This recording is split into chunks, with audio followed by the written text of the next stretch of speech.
Oh, absolutely.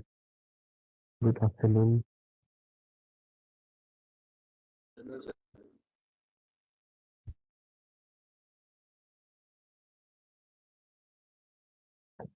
Shall we continue fan blower and compressor? This is based on Christy John Gill Bradley's book, Transport Processes. The seven page,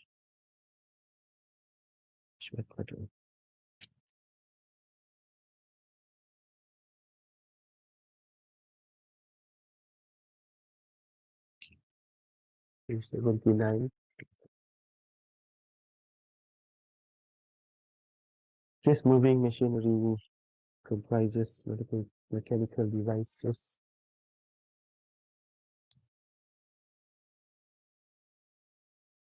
Mechanical devices used for compressing and moving gases. They are often classified and considered from the standpoint of the pressure heat produced. The electric fan for low pressure, blower for intermediate pressure, and compressor for the high pressure.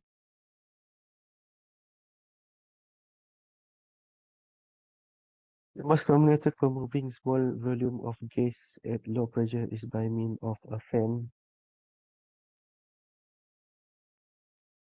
Large fans are usually centrifugal, and their operation principle is similar to that of the centrifugal pump.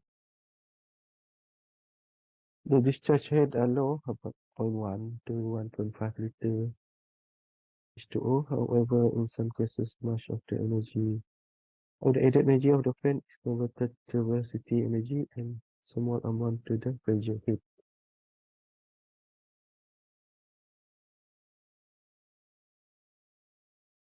So in centrifugal fan, the centrifugal force produced by the rotor causes compression of the gas, called the static pressure heat.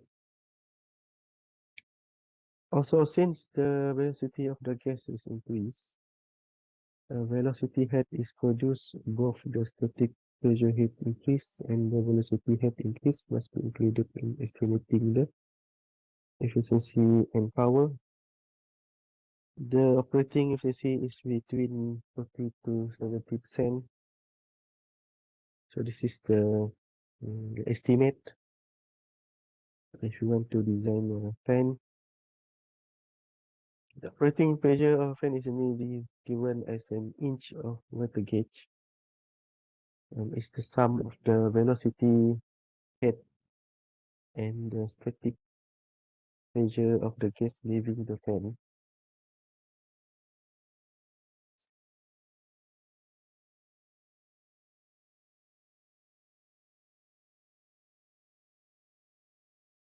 Example 7.1-3. It is desired to use 28.32 liter cube per minute of A liter at a pressure of 1101 kilopascal to 294 Kelvin in the process. This amount of A, which is at rest, enters the fan suction at a pressure of 741 mmHg and at a temperature of 366.3 Kelvin and discharge at a pressure of 769 mmHg and velocity of 35.7 liter per second. A centrifugal fan having a fan efficiency of 60% is to be used. Calculate the rec kilowatt power needed. To assume incompressible flow, since the pressure drop is only 3.8% of the upstream pressure. So the 7.9 is from 769 minus 741.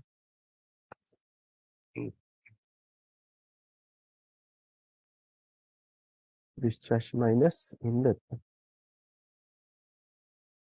The average density of the flowing gas can be used, but normally A is compressible. But since the pressure drop is very low, so we assume incompressible flow, the average density of the flowing gas can be used in the mechanical homogeneous equation. The density of the suction point 1 is, okay, this is at STP, so this is the temperature, 366 is the suction or inlet. This is temperature at STP, this is pressure at STP, this is pressure at the suction, then suction. Then you get rho density at suction of point 1 is 0.94 kg per meter cube. The molecular weight of A is 28.97. Okay, this is refer to appendix 1. Appendix 1. So appendix 1, what is it? A. Okay.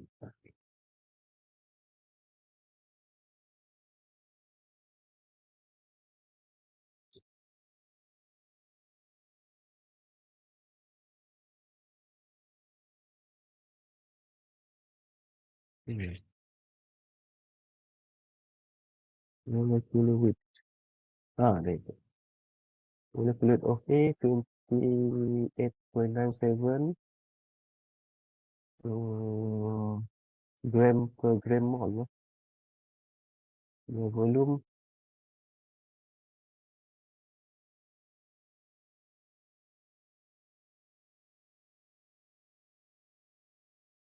mm,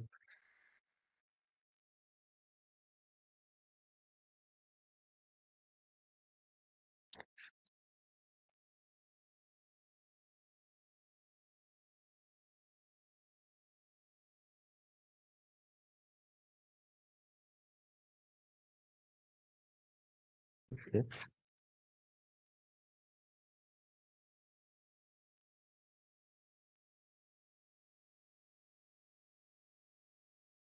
Yeah, that one. 22.414. Okay.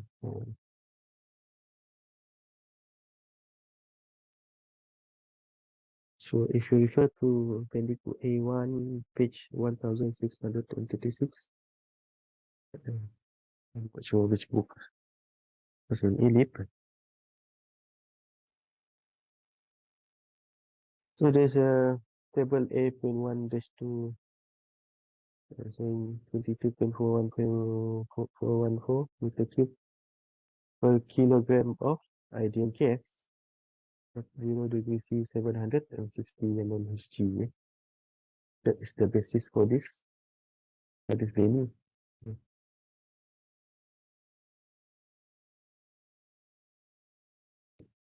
Okay.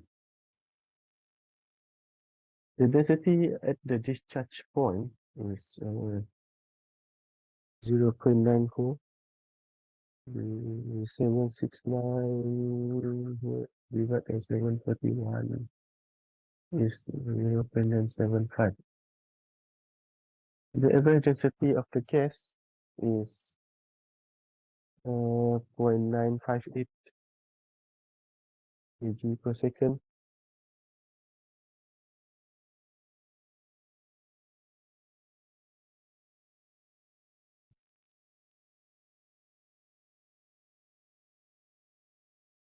The mass flow rate of the gas is 0.5663 kg per second. 28.2 is the, okay, A is the P is the suction, not the suction. Okay, this is the condition for the A that to be used. the density instead of A. Then the mass is 0.5662 kg per second. The developed pressure head is outlet minus inlet divided by average. Average row, okay, average row is 958. Mm,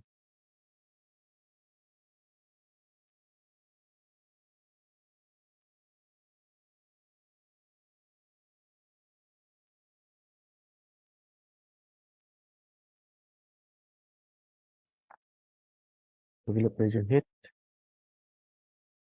is rho P2 minus P1 over rho AV.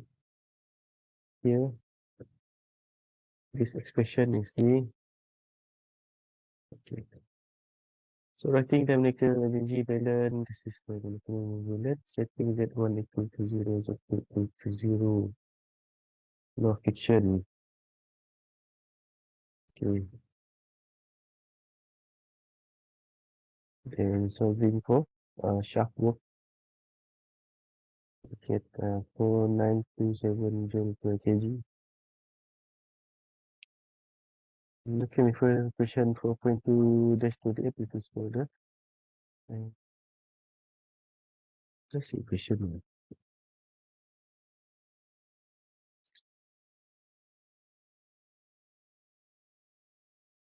one. WS.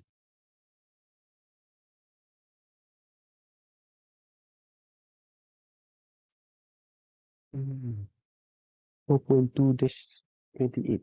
Okay. Putting into question 7.1-2. 7.1-2 is page 272.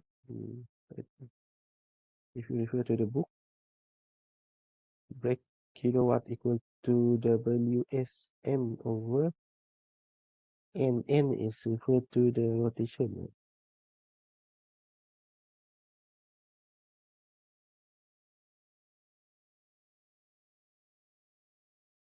No efficiency. Oh, efficiency. This equation. This one refer to efficiency. This is the shaft work. M 1000. Okay, this is for SI. Then we get 4.65 kilowatt.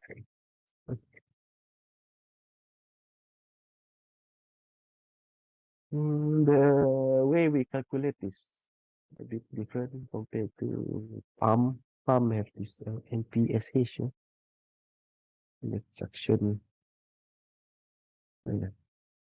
net positive suction head, NPSH.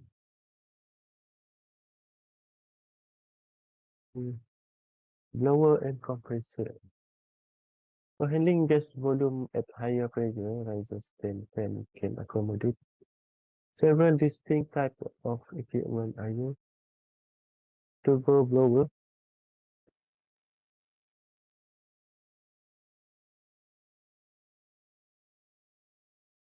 or centrifugal compressor are widely used to move large amount of gas for pressure rises from about 5 kilopascal to several thousand kilopascal. The principle of operation for a turbo blower are the same as for a centrifugal pump. The turbo blower resembles the centrifugal pump in appearance. The main difference being that the gas is in the blower is compressible. Yeah, the gas is compressible, but for last the last example, they assume it's incompressible because of the no, not much changes between inlet fan suction and the outlet.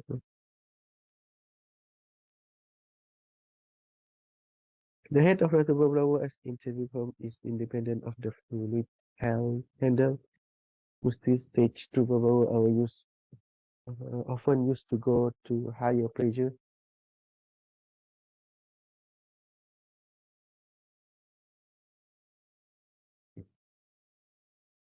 Mm, so let's see. Oh. Type of turbo blower, we have rotary blower and compressor. This is page 281 in the book. Machine of the positive displacement type, essentially constant volume flow rate machine with variable discharge pressure. Changing the speed will change the flow rate. Detailed construction of the various type. P1 vary considerably and pressure up to 1000 kilopascal. Pascal can be obtained depending on the type. Question for the uh, question for the isothermal compression. So in turbo blower we have two compression. We have isothermal compression and the adiabatic compression is different. In blower and compressor, pressure changes are large and compressible flow occurs. Since the density changes markedly,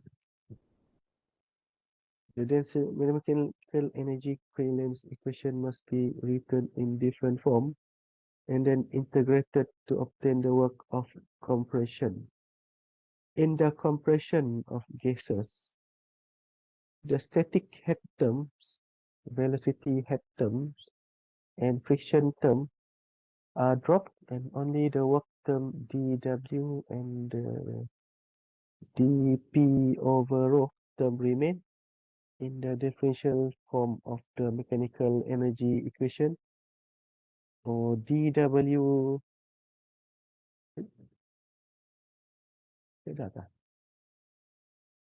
Oh, so dW, this is referred to page 282. dW equal to dP over rho. Getting between suction pressure P1 and discharge pressure P2 gives the work of compression.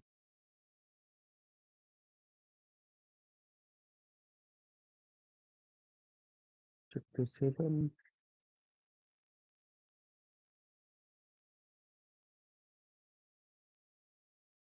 Ah, this one.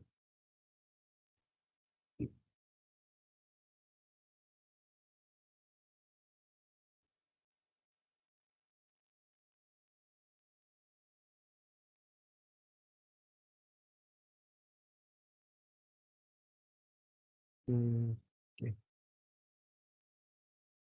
So W P1 to P2 dP over rho. Isothermal compression to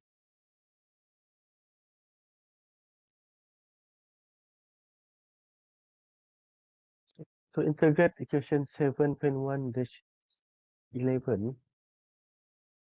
a perfect gas as either isothermal or adiabatic compression is assumed. For isothermal compression, where the gas is cool as it is compressed, P over rho is a constant equal to RT over M, where R is gas law constant, can refer to appendix A1. Many value, not many value, similar value but different units. So 8314 joule per kg mole Kelvin in SI unit, and 1543.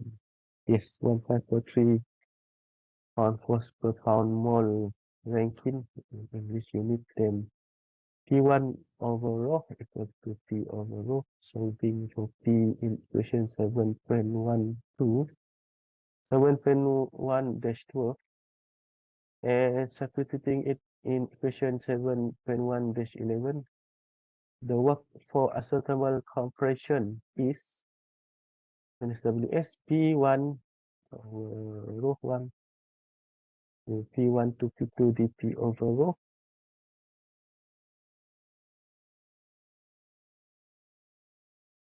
Okay.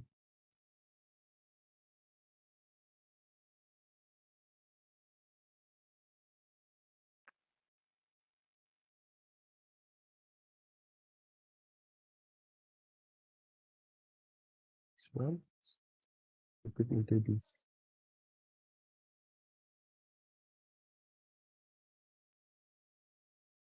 Okay. P1 over rho 1 ln P2 over rho 1 by 2, 3.3026. RT 1 over n log P2 over T1.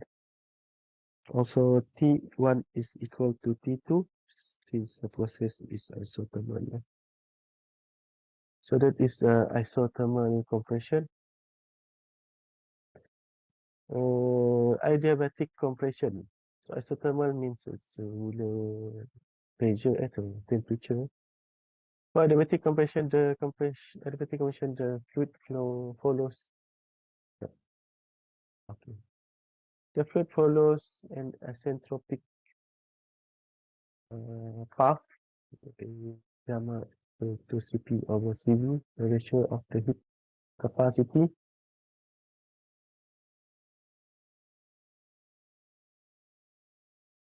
Okay, very long equation,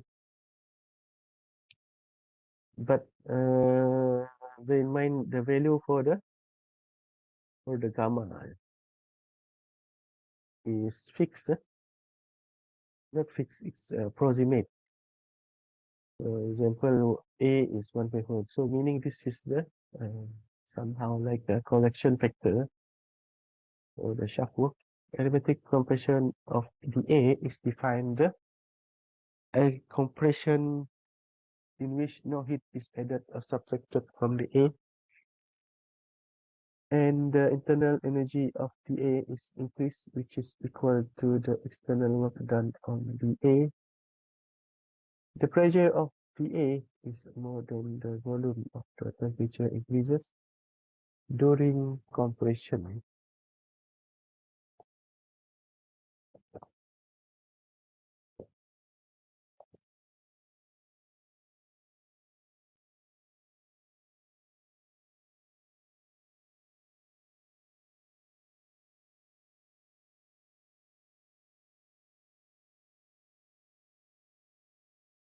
Mm. Adiabatic temperature related by T2 over T1 equal to P2 P1. Okay. Dalam buku. Oh, okay. So to calculate the break power when efficiency is N, where N equal to kg gas per second and W is equal to joule per kilogram, expect KW equal to minus WS shaft work M over N times 1000.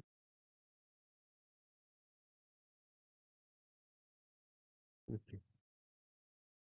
Example 7.1-4.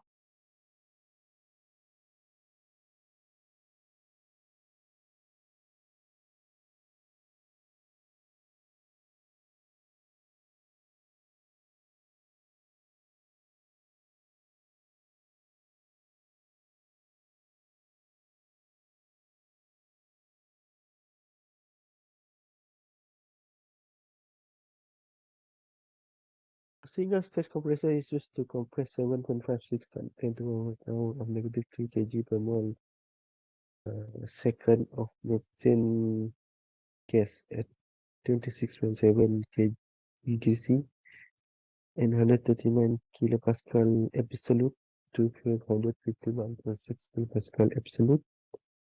A. Calculate the power recovery if the mechanical efficiency is 80% and the compression is adiabatic. This is talking about methane. So for methane, since this is adiabatic, then you need to do the correction of using gamma value. For methane is methane is 1.31. Right? Solution part A, P1 equal to 127.9 kPa. Outlet is 551 kPa. M is 16 kg mass per kg mole. This is the molecular weight. T1 equal to 273.2 plus 26.7, which is 2299.9 Kelvin. The mass flow rate per second is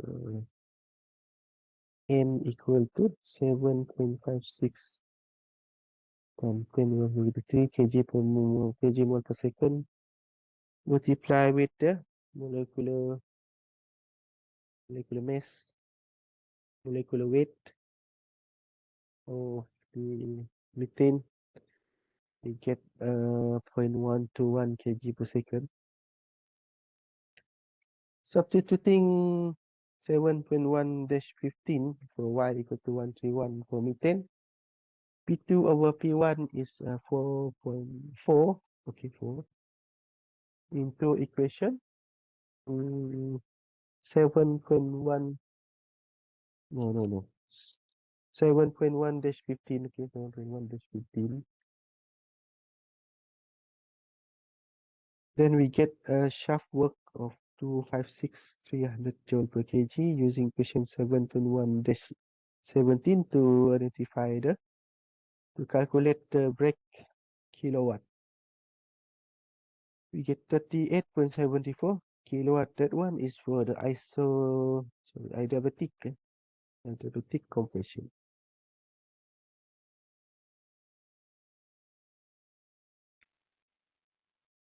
How about isothermal?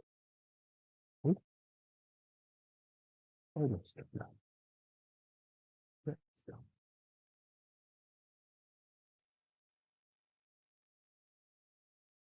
Right?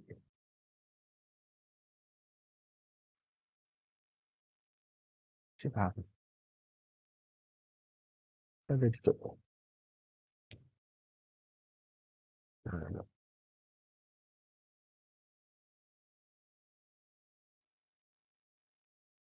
Hmm?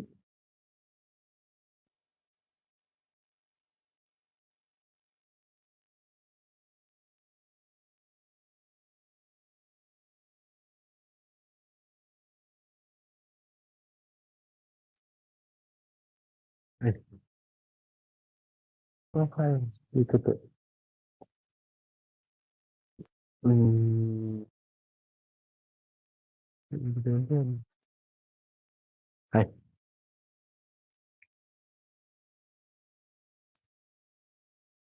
Sembilan.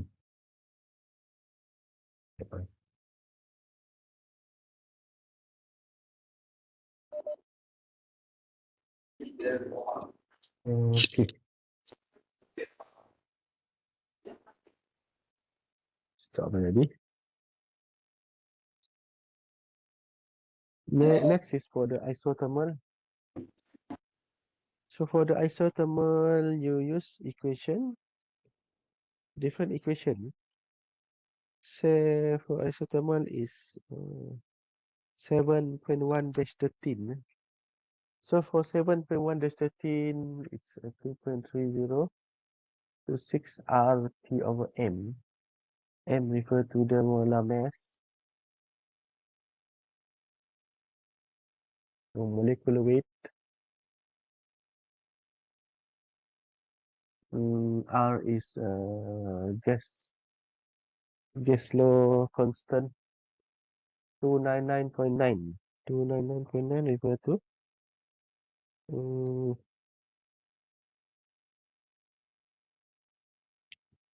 T1.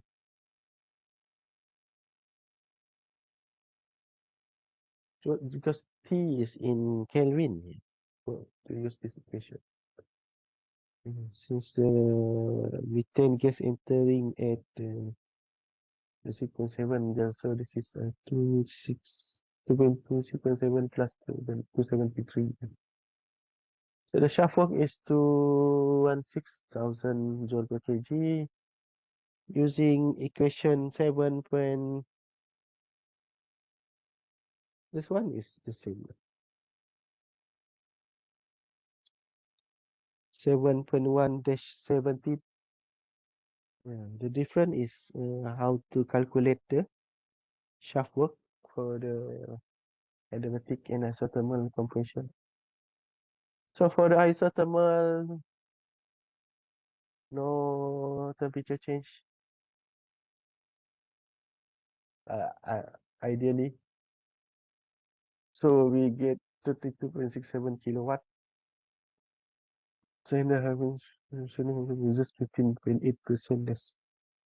less power compared to adiabatic. Adiabatic is 38.74. Okay.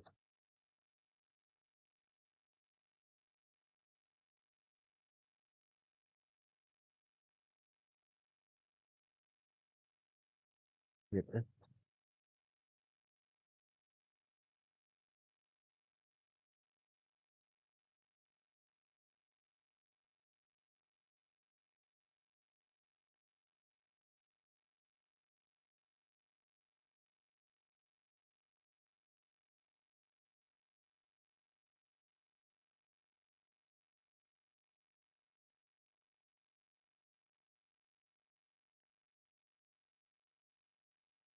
Oh,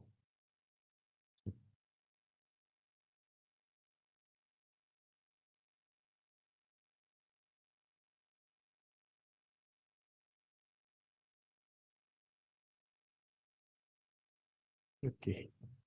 So continue for metering of fluid. This is based on chapter 5. This is John Jan of this book, page 217.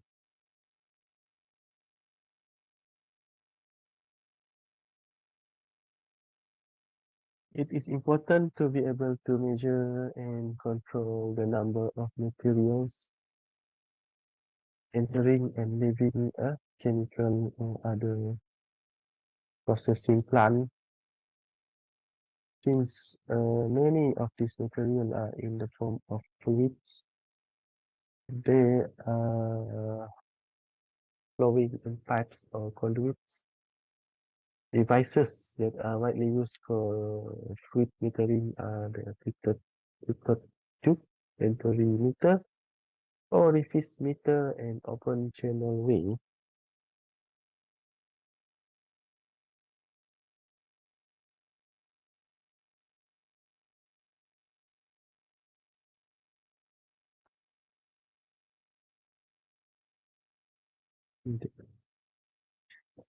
Channel ring.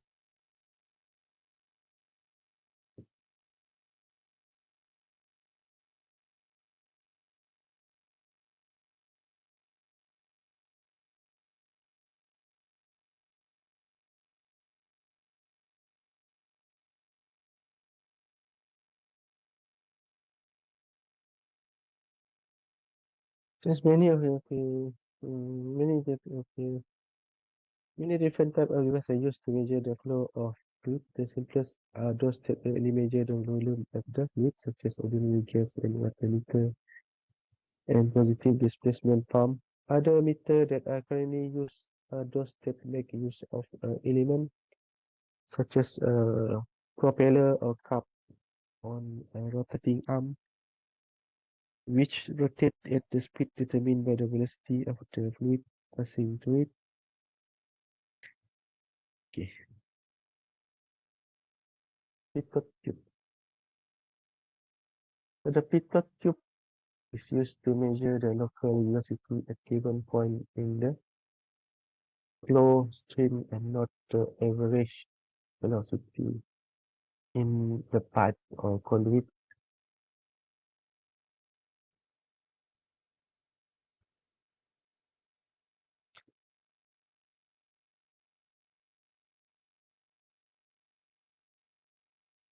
So in this figure 5.3-1, one tube, there are two type of pitot tube, simple tube and tube with static pressure hole. Okay.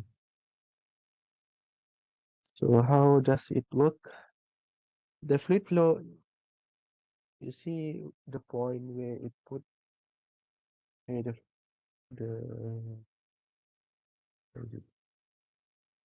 the fluid enter, which create the displacement. But this is for this point only. That's why it said the pitot tube is used to measure the local velocity at a given point in the flow stream and not the average velocity in the pipe or conduit. So The velocity near to the wall is different due to the friction. The highest velocity is in the middle, so it's like this, the gradient one. So the fluid flows into the opening at point 2. Pressure builds up and then remain stationary at this point called the stagnation point. That one is point 2. The difference in the stagnation point at point 2 and static pressure measured by the static tube represent the pressure rise associated with the deceleration of the fluid. The manometer measures this small pressure rise if the fluid is incompressible. We can write the Bernoulli equation between point 1, where the velocity v1 is undisturbed before the fluid decelerates at point 2. So at point 1, this is similar to the velocity of the fluid in the bulk fluid. Once it's near to the crevice of the impact tube, the velocity will, the fluid will decelerate, and point 2, where the velocity v2 is equal to 0.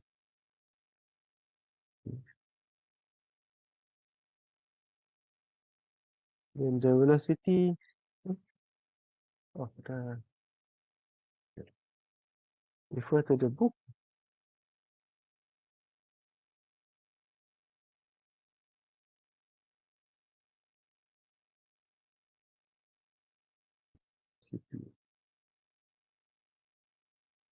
so 5.3-1, v1 square over 2 minus v2 square over 2 plus p1 minus p2. This is delta, it can be delta h. So this is p1 minus p2 over rho equal to 0.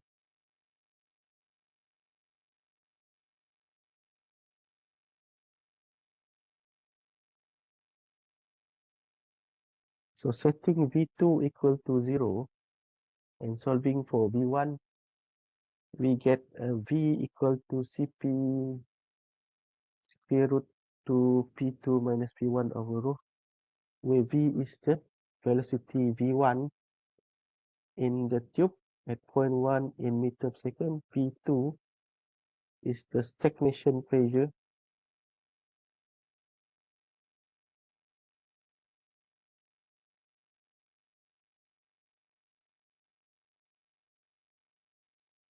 So at stagnation pressure, the flow is so the velocity is 0.2.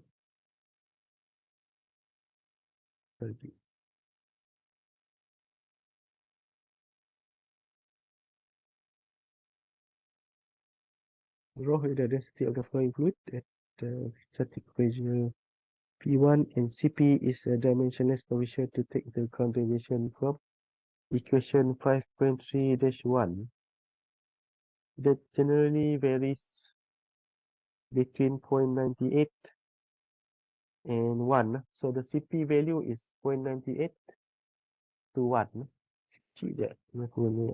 Tolerance.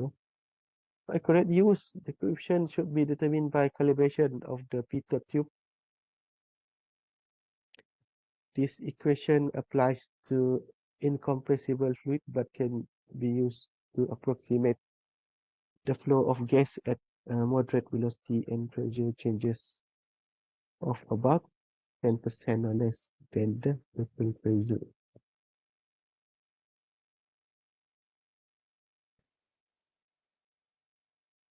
Oh, exercise now.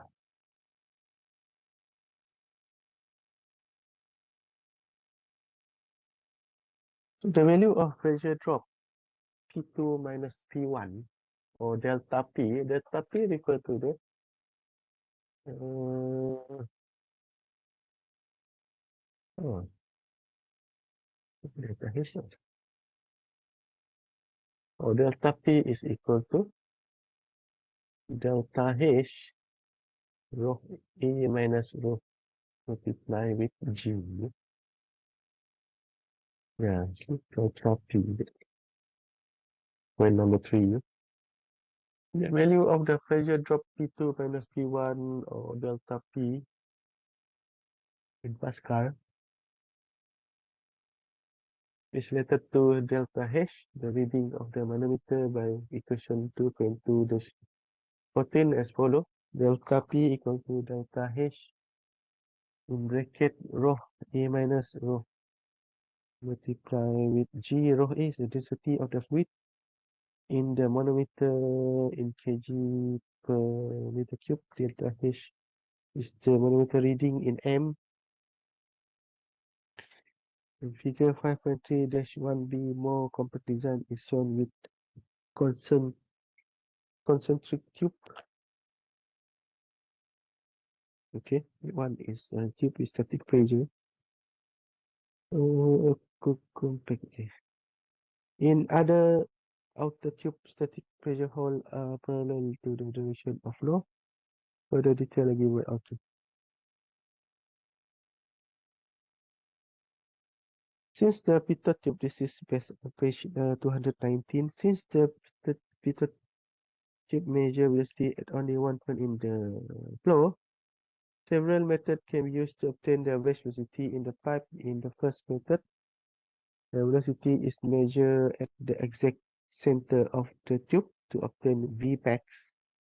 So at the center of the tube, that is the highest velocity you can get. Then by using 5.1-2, the V average or velocity average can be obtained.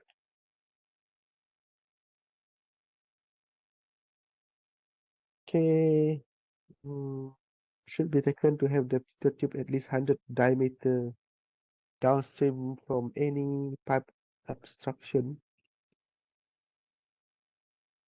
In the second method, reading are taken at several non-position in the pipe cross section, and then using equation 4.1-17, a graphical visualization is performed to obtain V average. 4.1, oh, 4.1.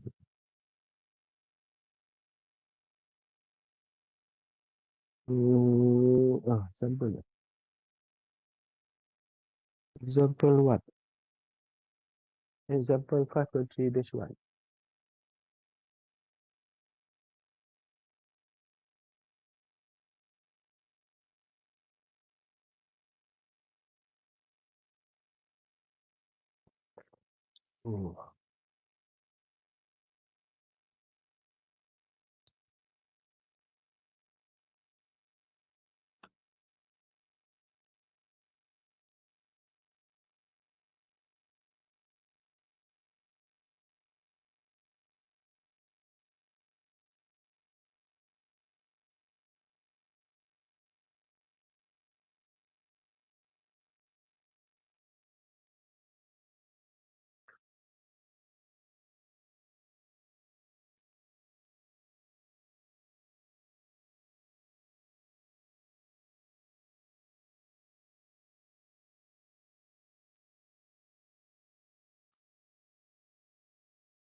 The pitot tube similar to figure 5.3-1a is used to measure the airflow in a circular duct 600 millimeter in diameter.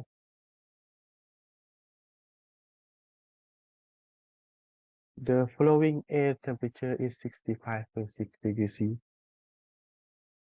The pitot tube is placed at the center of the duct, and the reading delta H on the manometer is 10.7 mm of water. The static pressure measurement obtained at the pitot tube position is 205 mm of water above atmospheric. The pitot tube coefficient Cp is 0.98. calculate the velocity at the center and the average velocity. Okay.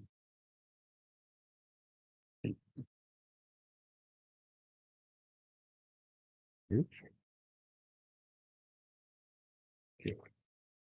So for part A, the properties of A is 65.6 from appendix A3. Appendix A3. A.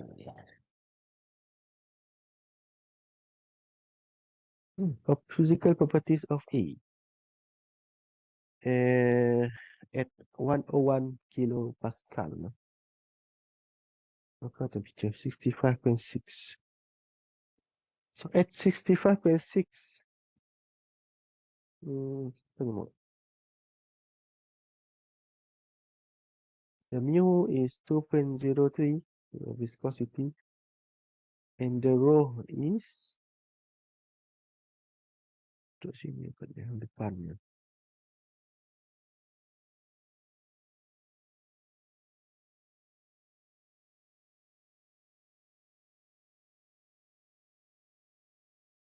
Macam ni macam tu. 1.0043.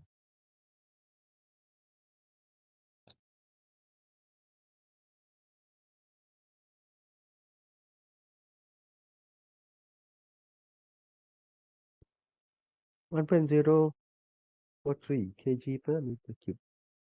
Refer to appendix A3, page 1658, table A.3-3A. To calculate the absolute static pressure, the manometer reading delta H equal to 0.205 liter of water indicates the pressure above 1 atm absolute.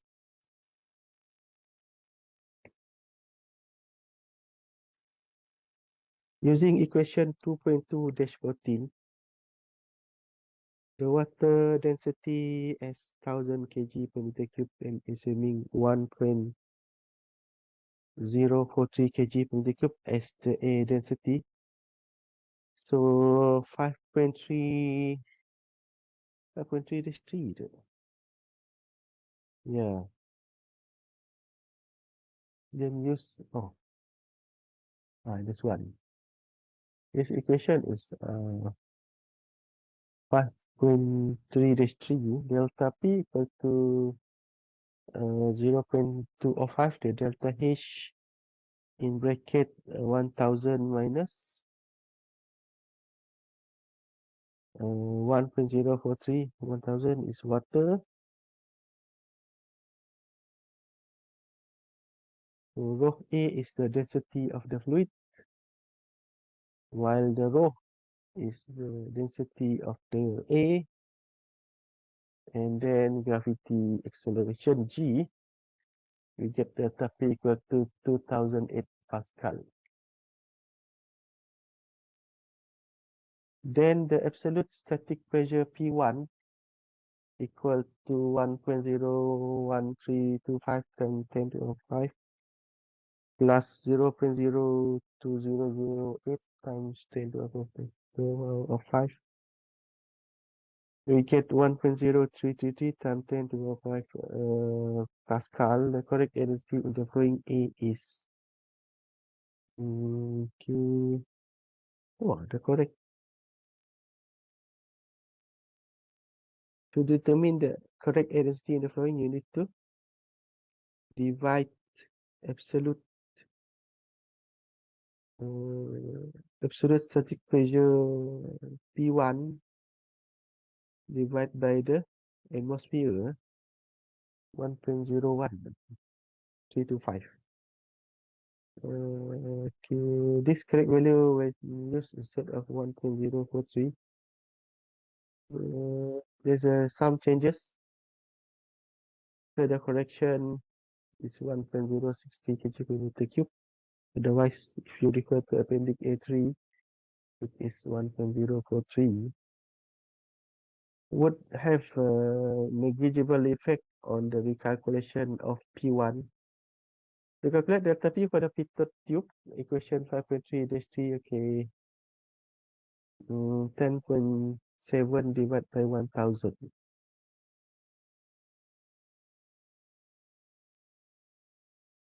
10.7. Delta H. Delta H equal to 10.7.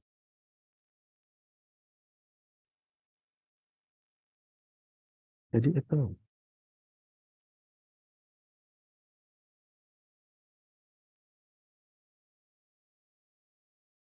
Hmm, okay. Sini datang 10.7. Yep. 10.7.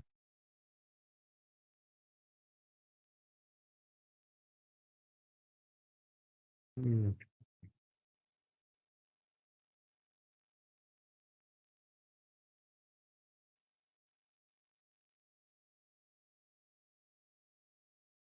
10.7. Oh, 10.7 is the fitted tube is closed at center of the deck. And the reading delta H and the manometer. Okay, this is referred to the manometer. Delta H. Before this, delta H. Okay.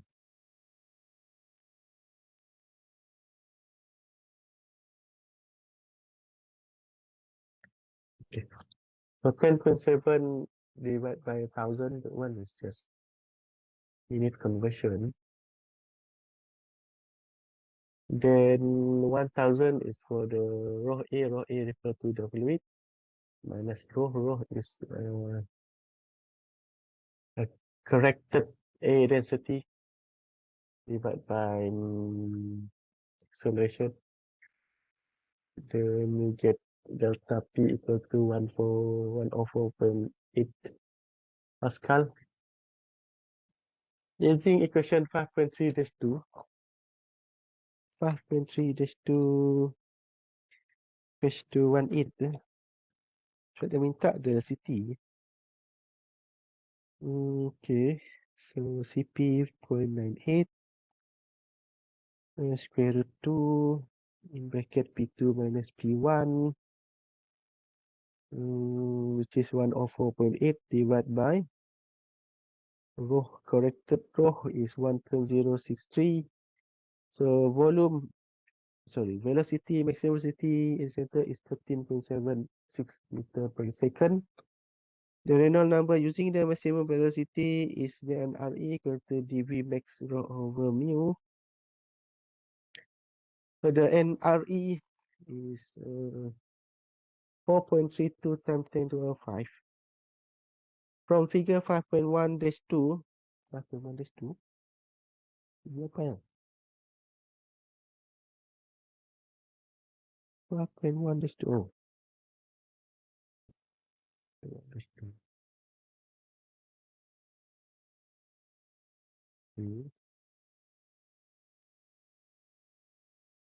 Okay, mana apa?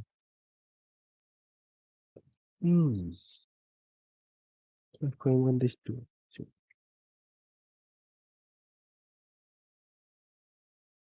Okay, this is the figure 5.1-2.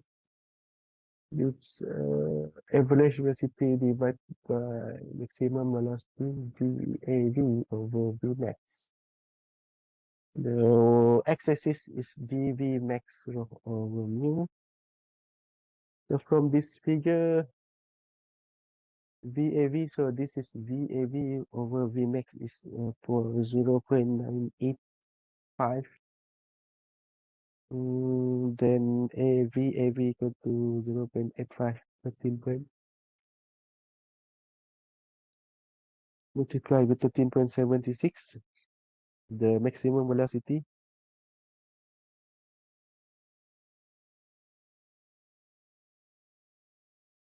Oh, then VAV equal to 0.85, 13.76 equal to 17.70 meter per second. Okay.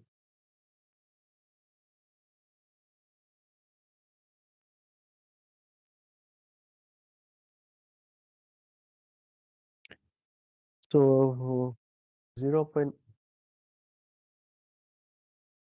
Oh, stuck lah. So the value is 13.76. This one. This value refer to question A. Calculate the value at the center. Yeah? And then the question asking what is the average velocity. So we use a Reynolds number to determine the V max.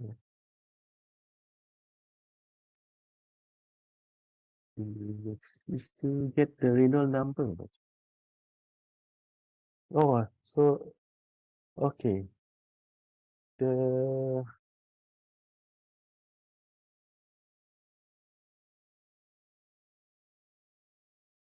y-axis refer to the Reynolds number.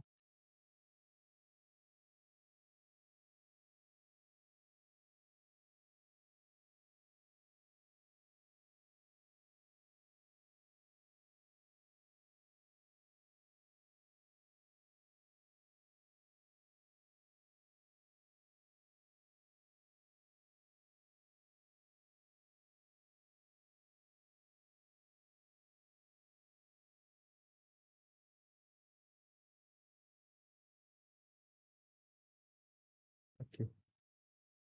So from here, NRE 4.32 times 10^5, then we get 0.85. VAV over Vmax. When using this equation, since Vmax is available here, this is the Vmax, then we can determine the average velocity at 11.7 meter per second.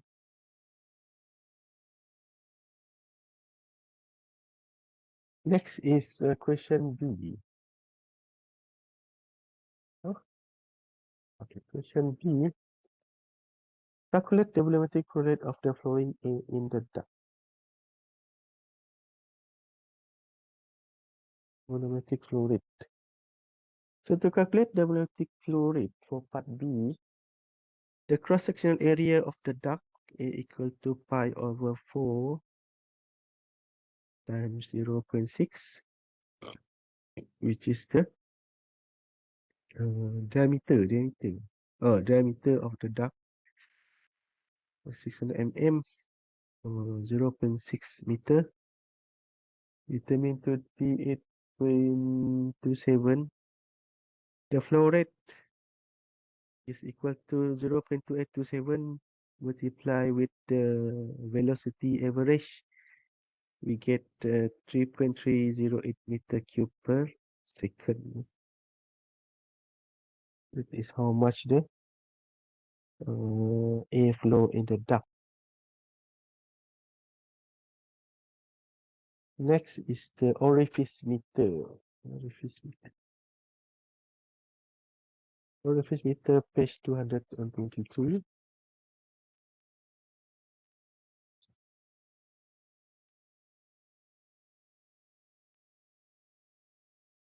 So,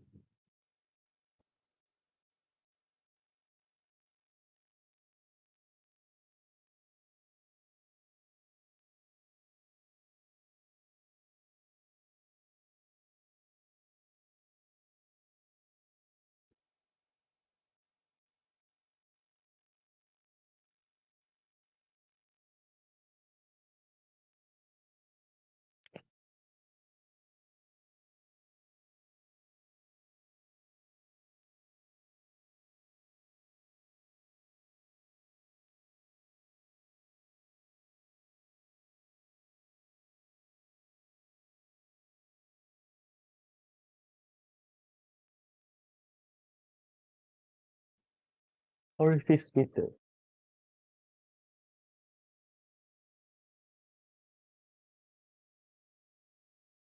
So a typical for ordinary installation in process plant, the venturi meter has several disadvantages. It occupies a lot of space and is expensive.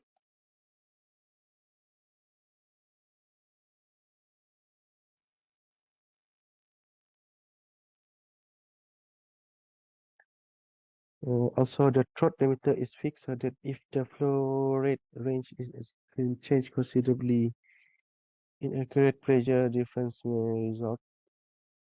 The orifice meter overcome this objection, but at the price of a much larger permanent hit or power loss. Okay. Typical sharp edge orifice is shown in figure 5.3-4, a machine and drill.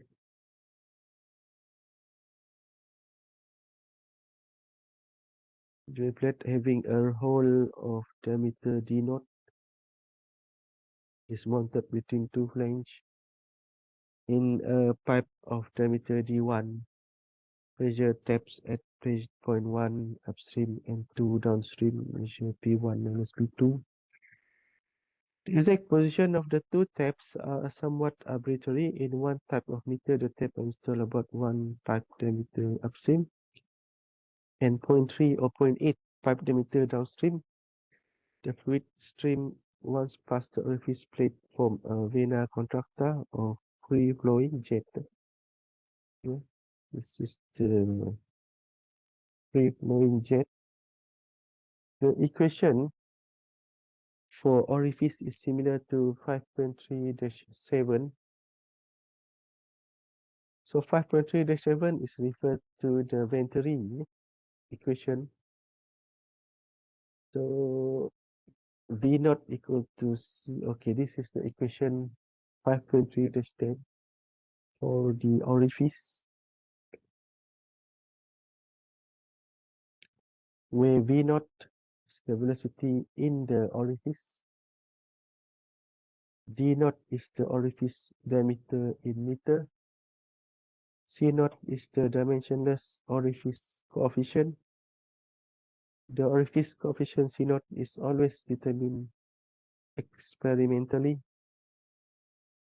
If the NRE at the orifice is above 20,000 and D1 over, D naught over D1 is less than 0.5, the value of C naught is approximately constant and has the value of 0.61, which is adequate for design for liquid or gases. Below 2000, the coefficient rises sharply and then drops, and a correlation for C naught is given elsewhere. As in the case of Venturi, for measuring the compressible flow of gases in an orifice, okay,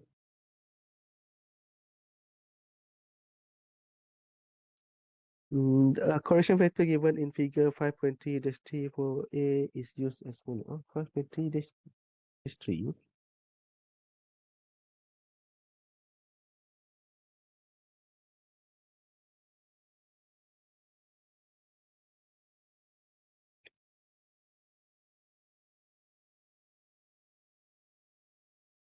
Oh, this one.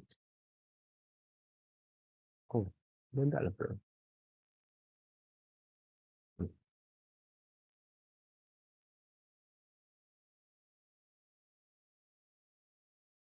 Orifice. So this is the correction.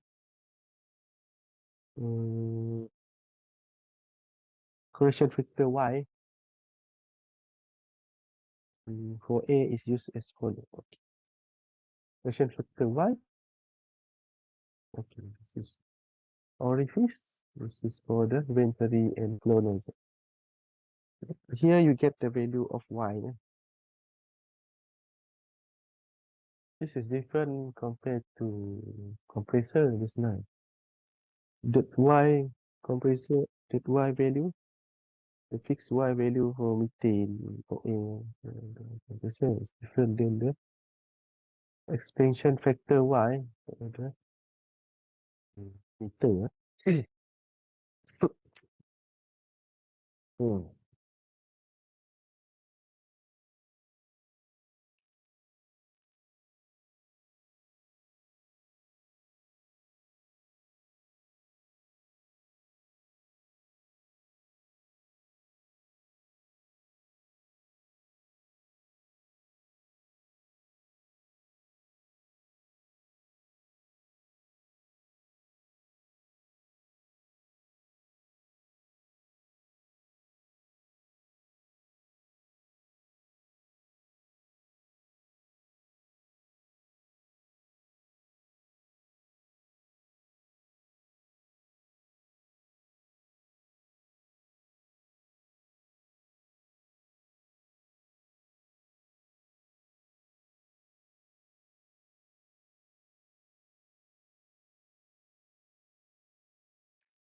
Oh, sorry.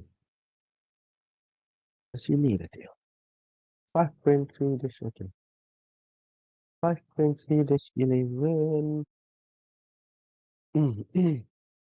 So as in the case for Venturi, okay,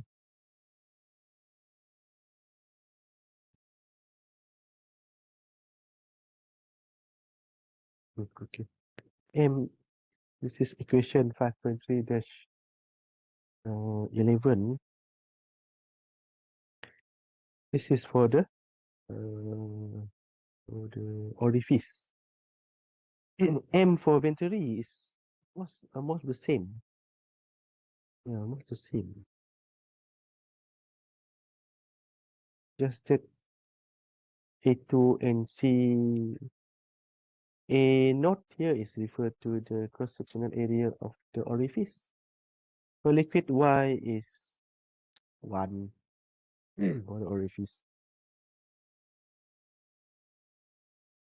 It's fixed value where M is product in kg per second. Rho 1 is upstream density in kg per meter cube. And naught is the cross-sectional area of the orifice. Oh, wait. Fatal ya.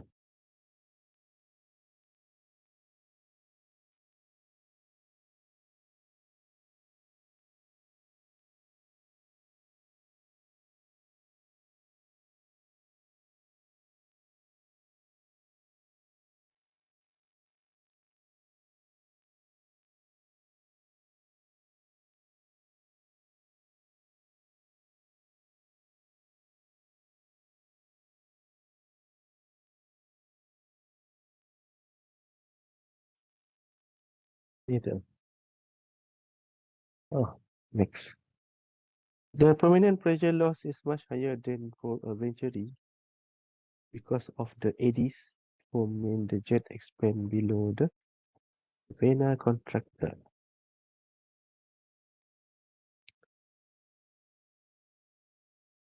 So the eddies is referred to the what's it? Turbulent. Yeah, it's a turbulent when it's passing through the construction. So in this case, the permanent pressure loss is much higher than for the venturi. Because venturi is like this. This is venturi. It's different. This loss depend on D naught over D1 as follow. D1 minus P4 to 1 minus beta square P1 minus P2. Oh, P4. Where B equal to D naught over D1. D naught apa lagi?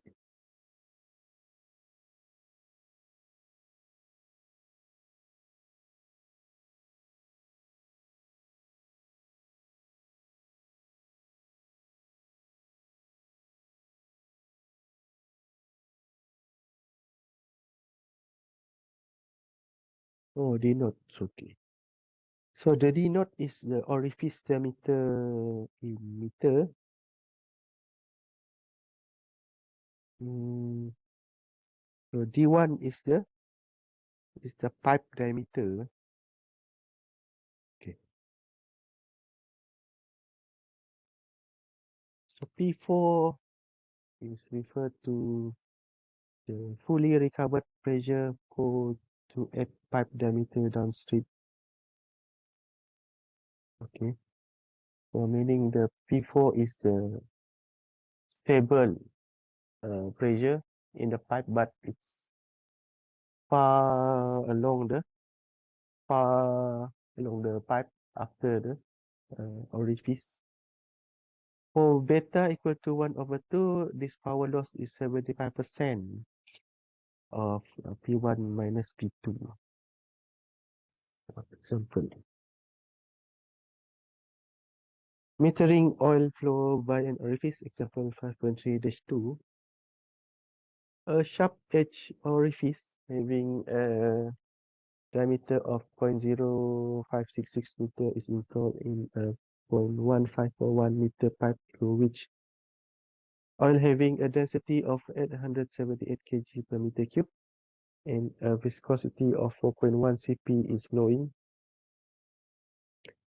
The measured pressure difference across the orifice is 93.2 kilonewton per meter square. Calculate the volumetric flow rate in meter cube per second. Assume that C naught is 0.61.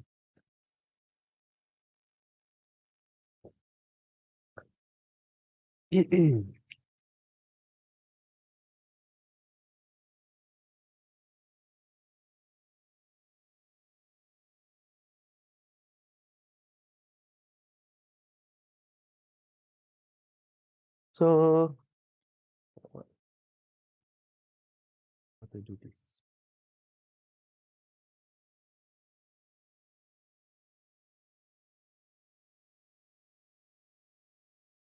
So P2 minus P1.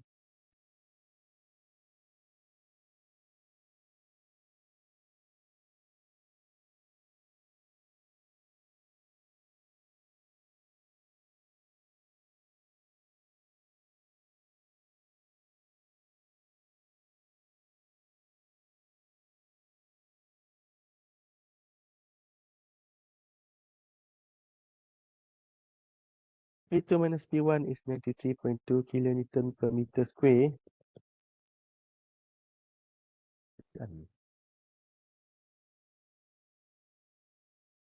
Equal to 9. Okay.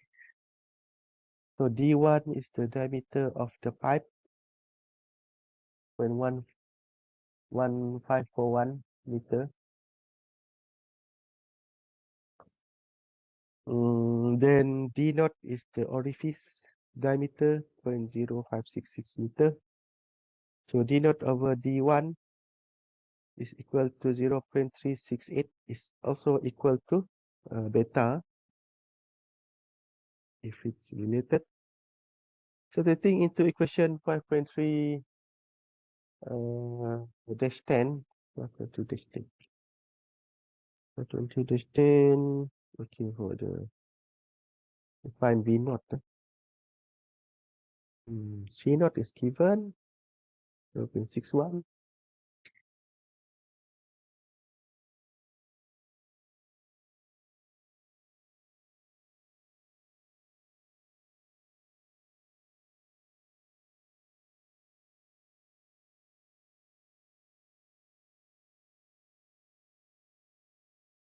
Then what else? D naught over D1, P1 minus P2.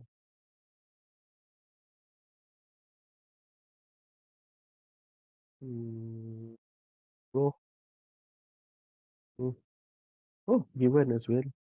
So V naught is 8.97 meter per second. So V naught is the velocity in the orifice. So within that gap, the magnetic flow rate equal to V naught pi D naught over 4. We get 0.02257 meter cube per second. The NRE is calculated to see if it's greater than 20,000. Was he not equal to 0.61? So NRE equal to D naught V naught rho over mu. It's actually more than that.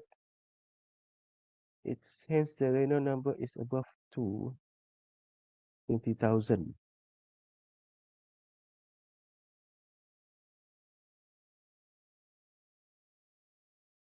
Okay.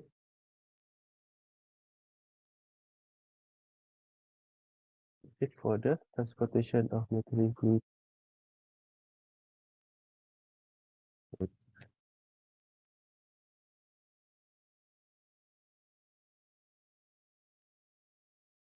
Yeah.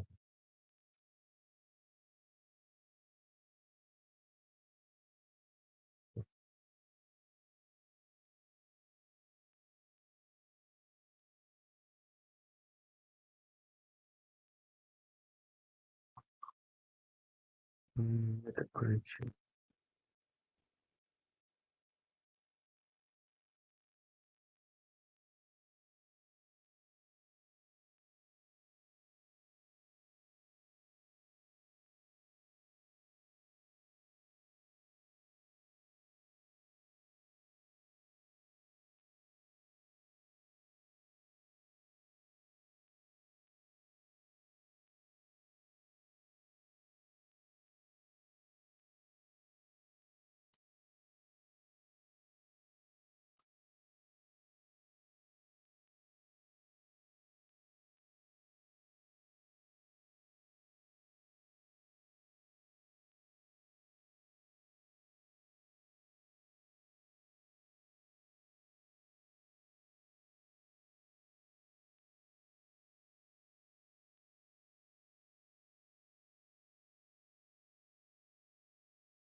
Change.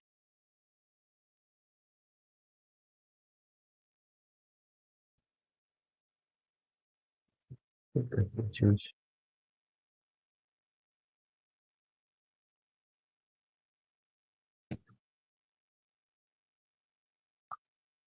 Bye.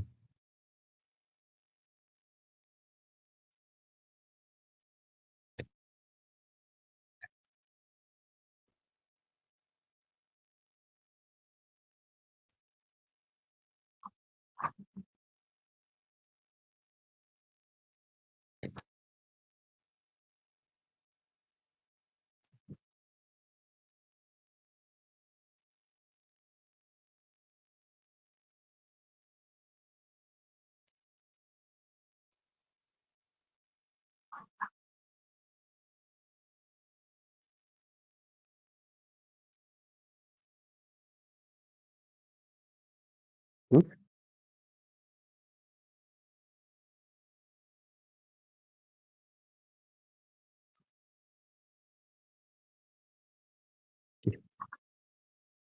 It's a change. It's a change.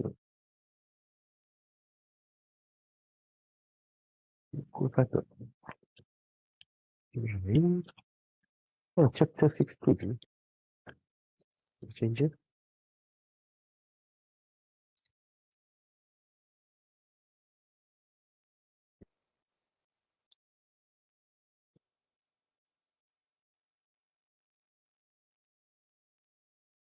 Hmm. Mm.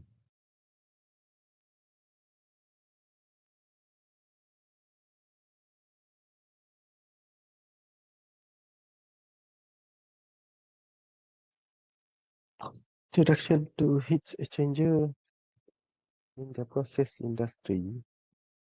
The transfer of heat between two fluids is generally done in heat exchangers. The most common type is one in which the hot and cold fluid does not come in direct contact with each other, but are separated by a tube wall or a flat or curved surface. The transfer of heat from the hot fluid to the wall and the tube surface is accomplished by convection through the tube wall or plate, by conduction. So from the transfer of heat from the hot fluid to the wall or the tube surface, that one we call a convection. So from that same tube wall or plate, oh sorry, and through that tube wall or plate, within the tube wall or the plate is conduction, then convection again from the wall or the surface or the plate to the cold fluid. What is another convection? So convection, conduction, then convection again.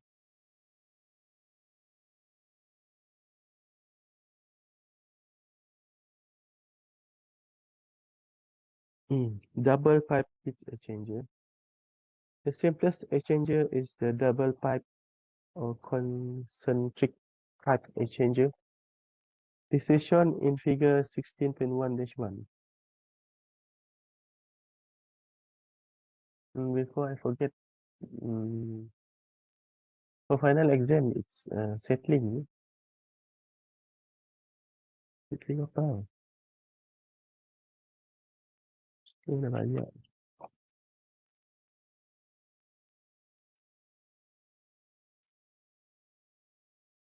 Just do exercise. Sorry. So example for mm,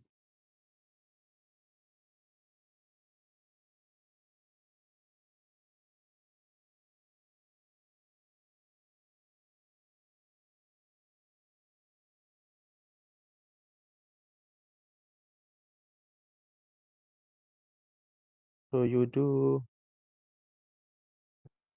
study example 30.1-1 until 30.1-3. That one is tipped for the final exam. Yeah, 3 example. That's level 1. Okay, continue. The fluid can be in co-current or counter-current flow. The exchanger can be made from a pair of single length of fluid of pipe with fitting at the end, or from a number of pairs of pipe interconnected in series. This type of exchanger is useful mainly for small flow rate. So this is the simplest one. So the hot fluid enter the fluid. This is counter current. The current fluid. So the heat exchange happen in this wall. So from the hot fluid to this wall, one is convection. So within that wall, the heat travel within the wall is the conduction. Then from the surface to the cold fluid, convection again. Another one is a shell and tube exchanger. If larger flow are involved, a shell and tube exchanger is used. Which is the most important type of exchanger used in the process industries? In this exchanger, the flow are continuous. Many tubes in parallel are used, where one fluid flows inside this tube.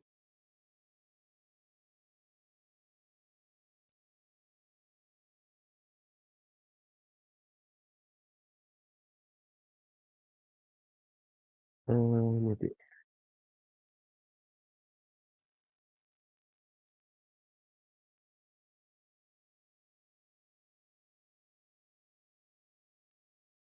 later on.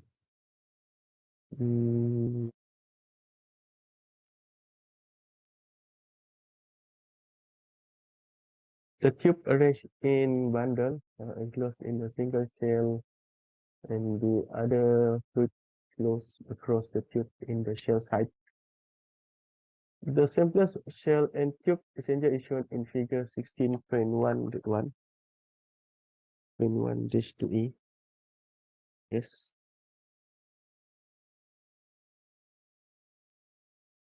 For one shell pass and one tube pass. One shell pass and one tube pass. Okay.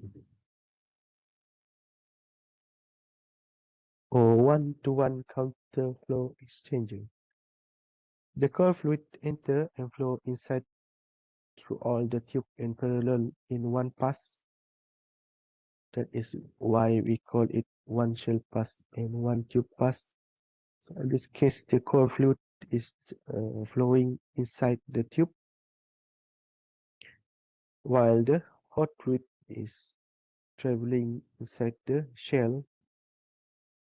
The hot fluid enters at the other end and counter flow across the tube, across the outside of the tube. The cold and hot fluid, it doesn't mix. Doktor, The cross baffle are used so that the fluid is forced to flow. So there's a baffle here. This baffle is for the hot fluid to increase the retention time. It take longer to pass through. So the better the heat exchange. The added turbulence generated by this cross flow increases the shell side heat transfer coefficient. So the tube side is for the cold fluid. In figure 16.1-2b, this is the 1-2 parallel counterflow exchanger. Cold fluid in the tube, 2 pass, 1 and 2. But the hot fluid this is a single pass. The liquid and the tube side flow in 2 passes as shown in shell side liquid in 1 pass, so 1-2 parallel counterflow exchanger.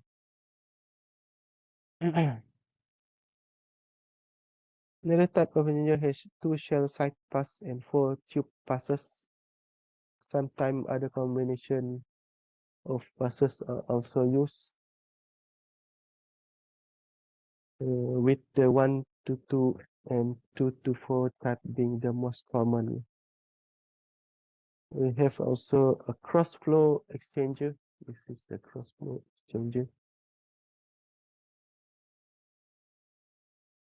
When a gas such as A is being heated or cooled, a common device used is the cross flow heat exchanger shown in figure 16.3-1e.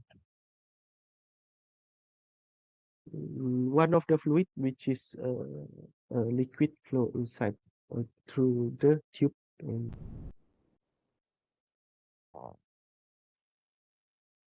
and the exterior gas flow across the tube bundle by force or sometimes natural convection. The fluid inside the tube is considered to be unmixed.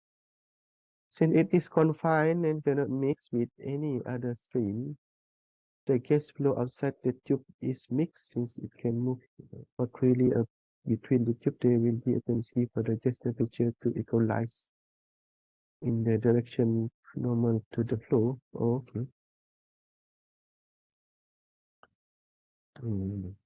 Okay.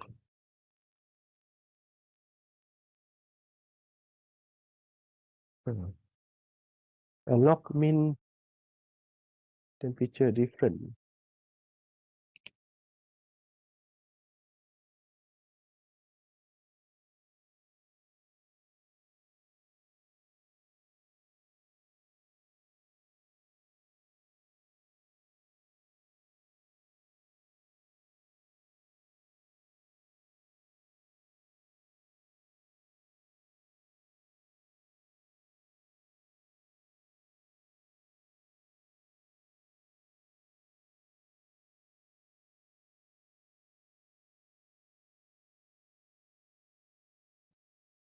So when the when the hot and cold fluid in the heat exchanger are in true countercurrent flow, or in co-current flow or parallel flow, the log mean temperature difference should be used.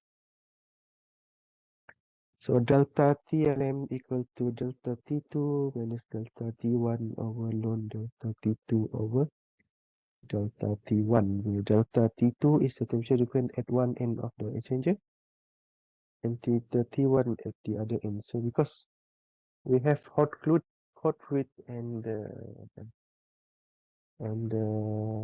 cold fluid, that's why we have delta T2, delta T1. So this delta TLM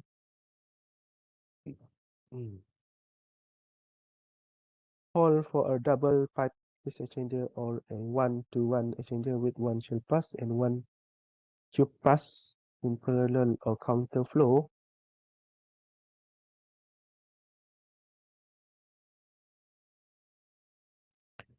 For other than that, later we will use correction factor later.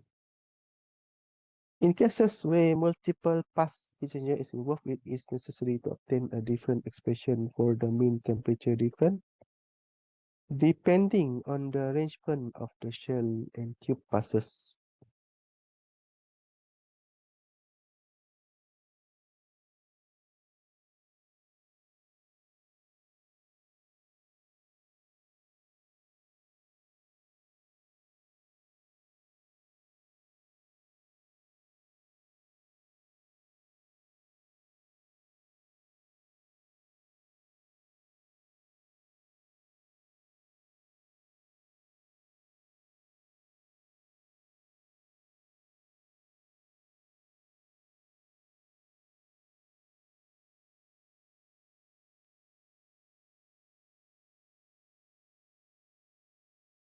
Considering first the one shell pass two tube passenger in figure 16.1-2b.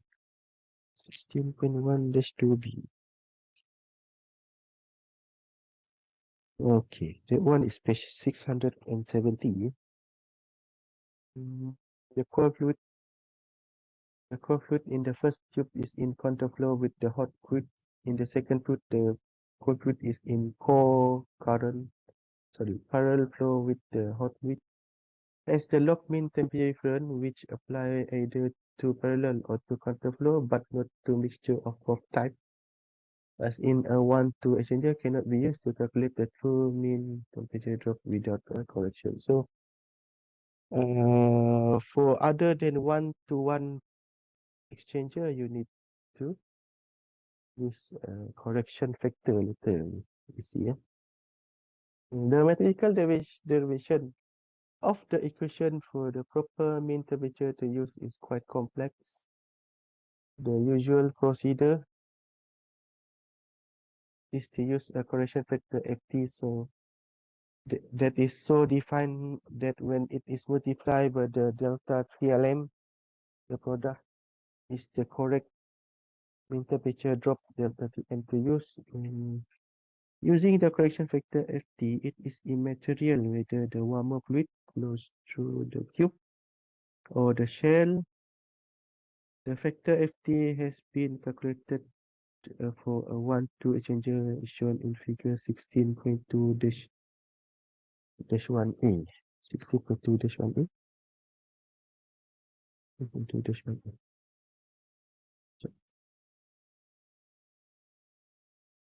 Oh, okay. Question 4. Right? 16.2-1a. This one. This is correction picture for 1-2 or 1-4 exchanger.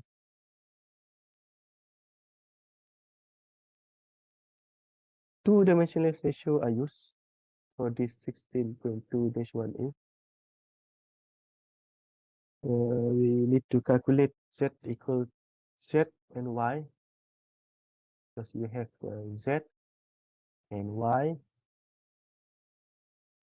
to use the graph, the chart, I mean, where thi equal to inlet temperature of hot fluid, tho is the outlet hot fluid, tci is the inlet of cold fluid, and tco is the outlet of the cold fluid. So this one need to no need to remember, but we need to understand. So I is inlet, O is outlet, H is hot, C is cold. In figure 16.2-1b, the factor ft for engineer is shown. Engineer it is required to use its exchanger for condition under which ft is less than 0.75. Okay, so 16.1-1b. Okay, this one. This is for the 2-4 exchanger. Rule of thumb, ft must not be less than 0.75.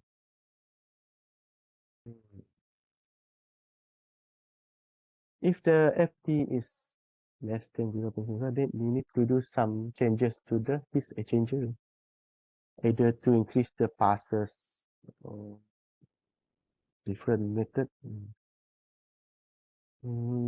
Pressure factor for two type of cross measure are given in 16.2-2, or this is the others. Okay. Using the nomenclature of equation 16.2-2 and 16.2-3, that one referred to Z and Y just now. And the delta TLM of equation 16.2-1 can be written as 16.2-4. This is 16.2-4. Then the equation for exchanger is 16.2-5. Q equal to U naught A naught delta Pm. So this is I equal to inlet, O is equal to the outlet.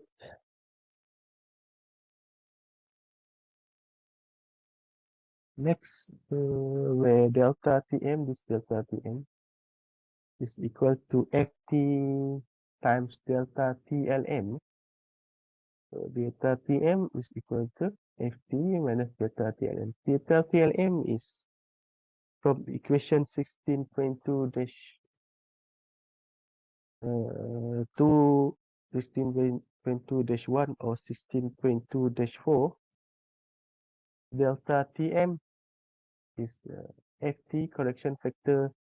Correction factor you can get from figure 16.2-1 and 16.2-2, depend on the type of the heat exchanger. Multiply with the delta TLM. Example 16.2-1. One two heat exchanger containing one shell pass and two tube passes heat 2.52 kg per second of water from 21.1 to 54.4 degrees C by using hot water under pressure entering at 115.6 and leaving at 48.9 degrees C. The outside surface area of the tube in the exchanger is A naught equal to 920 meters square.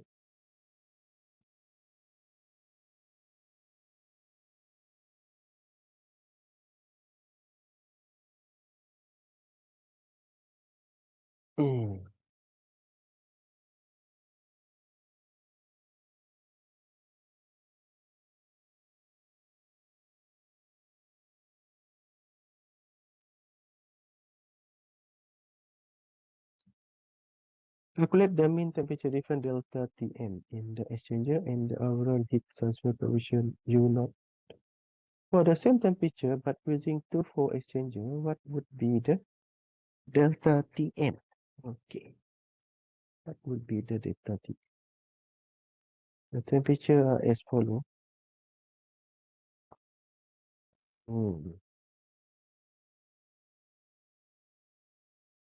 So delta, T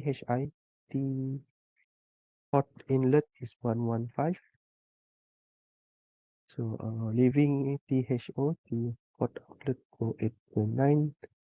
T cold inlet 21, T cold outlet is 54. Yes. First,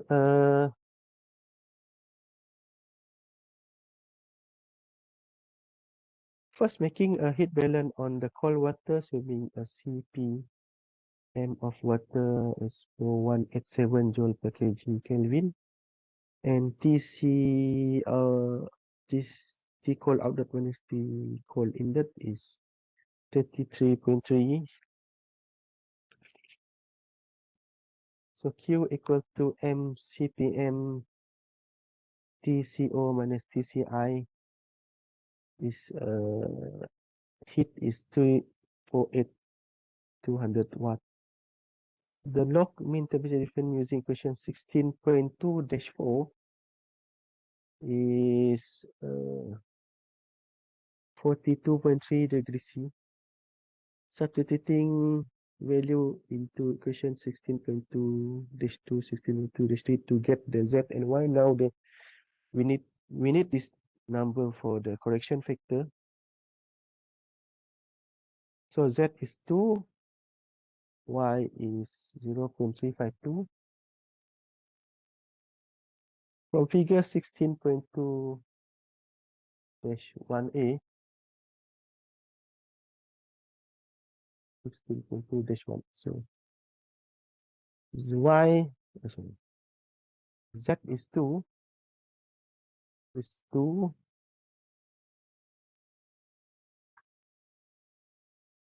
y is 0.352. 0.352 is somewhere here in the middle. We drag it until we touch the 2. We get ft around 0.74. Tengok.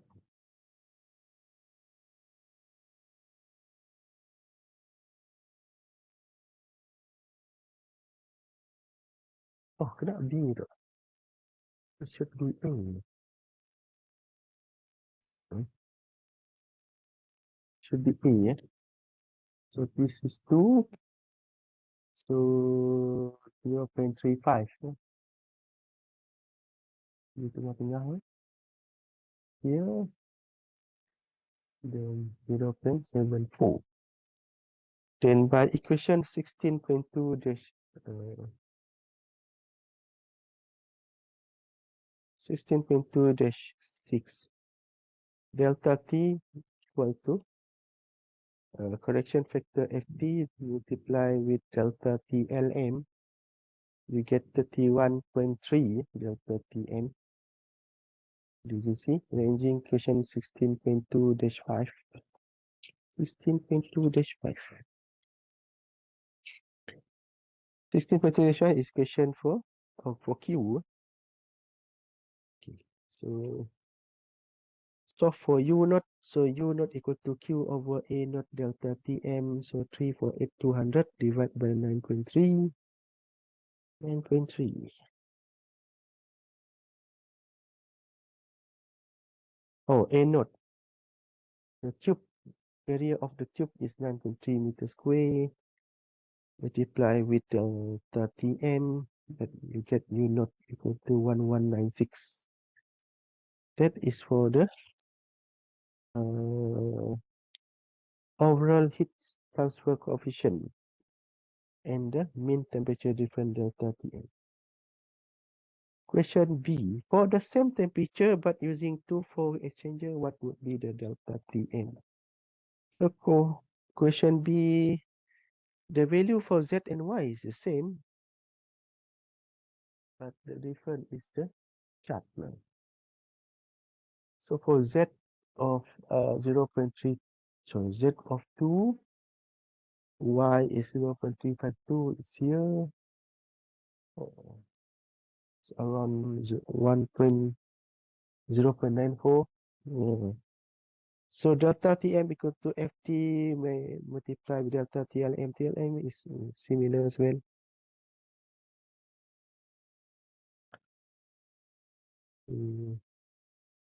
0.94 multiplied by 42.3 is 39.8 degrees. So hence in this case, 2 4 exchanger less more of the available temperature than reinforced.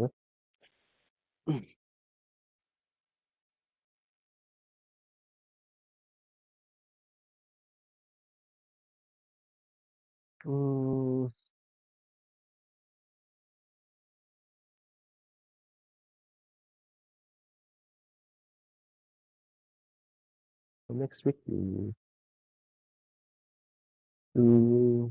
continue this exchanger effectiveness.